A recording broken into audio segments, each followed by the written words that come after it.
Ikaze rero none mbahaye ikaze ku ijambo ry'umwimerere, karibu mbahaye ikaze ku ijambo ry'umwimerere. Germain Muhirwa, muze tuganire ukuri kuzaba turabana ukavana mu byaha kukabazana mu bwami bw'Imana. Shalom Bashem Adonai Elohim Elohei Avraham Yitzhak Yaakov ba Yeshua HaMashiach. Maze אנחנו הולכים ללכות היום. Tugiye kuganira ubuhanuzi busubiza mu bantu icyizere, ubuhanuzi bwerekana ko Imana itatwibagiwe, izongera ikatwibuka ikadusubiza ubutware.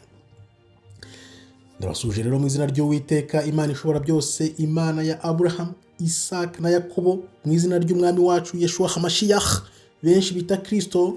Uyu munsi tukaba tugiye kureba ubuhanuzi busubiza mu bantu ibyiringiro ko Imana itatwibagiwe, ahubwo igiye kutwibuka idusubiza ubutware. Nk'uko nabikubwiye, ubwoko bwa Yuda barebera muri Amerika bazahura n'ubwoko 10 bwaburiye muri Afurika. Uyu munsi rero tukaba tugiye kwifashisha umuhanuzi Hosea.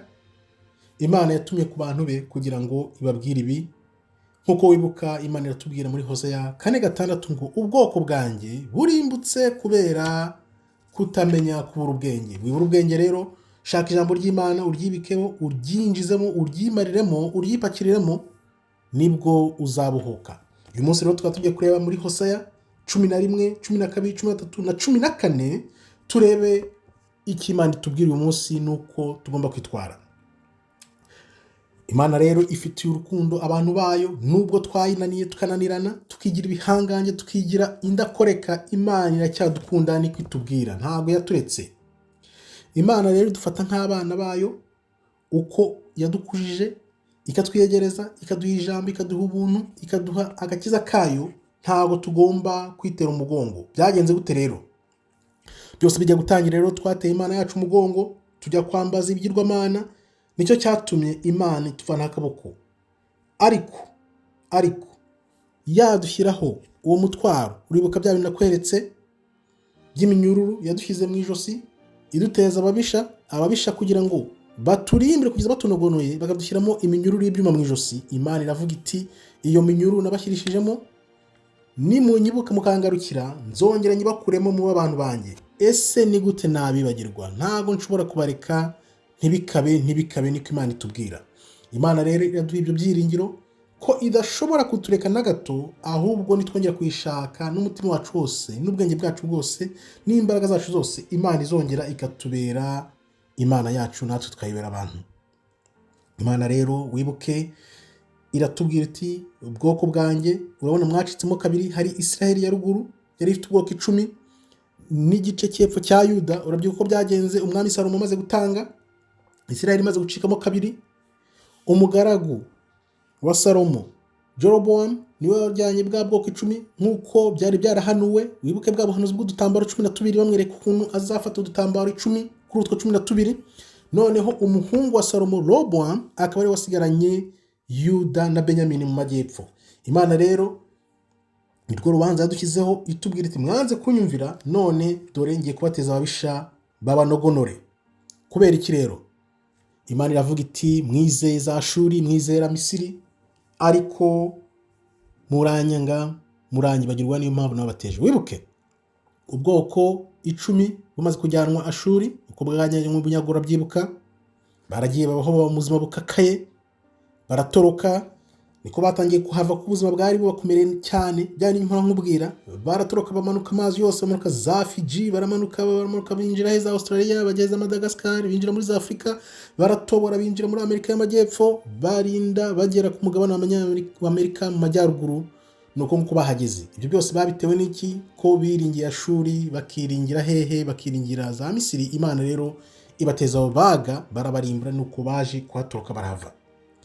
Tujye bari bibereye mu byago no mu byaha, baba mu byaha n'ibintu by'ibibazo byangaho bya buri munsi, intonganya, kutibuka Imana. Ibyo nibyo biberagamo. Imana rero niyo yabateje abo babisha, kubera ko bari barayobotse gusenga ibigirwamana n'ibintu nk'ibyo. Imana yanga urunuka.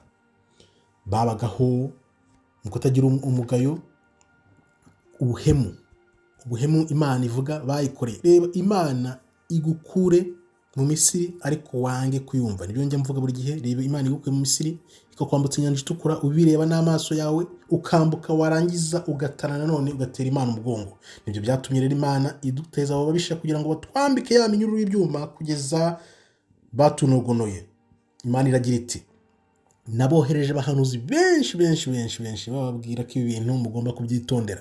Urumva Imana nayo ibishaka kuduha ubutumwa ariko tukanga. Uyu munsi ubwo butumwa Imana iguha ngo uhinduke uva muri ibyo bintu by'ibibazo urimo, ibyaha byose, ubwo butumwa urabwumva. Ahubwo rero aho kugira ngo twumve abo bahanuzi, abenshi bigumiye mu gusenga ibigirwamana. Nibyo byatumye rero Imana iduciraho iteka Imana yaducira rero kumva uko byagenze.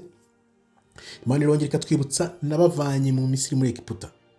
Urugero nkunda gutanga, nitangaho urugero iteka nkavuga nti bya bihe nari ndimo bikomeye, aho Imana yamvanye, ukuboko kw'Imana nkakubona nkakumenya aho yamvanye, ya nyanja itukura yawe Imana yakwambukije, wa mugore mwiza yaguhaye, inyanja imaze kukwambutsa inyanja itukura ikaguha umugore mwiza, ikaguha umugabo mwiza, ikaguha umuryango mwiza, ikaguha akazi keza, ikaguha ubutunzi, ikaguha byose. Ya nyanja yawe itukura Imana yakwambukije urayibuka?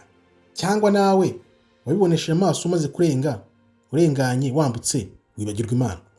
Wibagirwa Imana rero, garukira Imana yawe. Niba wari waranatanye, usaba imbabazi, winjire mu gakiza, ushaka Umwuka Wera akuyobore, byanze bikunze uzongera ugaruka ku Mana, noneho nayo ikugirira ibambe. Ni bya bindi Imana ivuga ngo rero yamaze kutugeza mu gihugu cyacu cy'isezerano, tumaze kubona umuryango mwiza, ubuzi bwiza, tumaze kubona ubutunzi, tumaze kubona byose, turayibagirwa. Ntitube nk'ubwoko bwayo bugeze mu gihugu cy'isezerano uko bwatera agati mu ryinyo ukibagirwa Imana ya Abraham, Isaka na Yakobo, Imana yabahanze.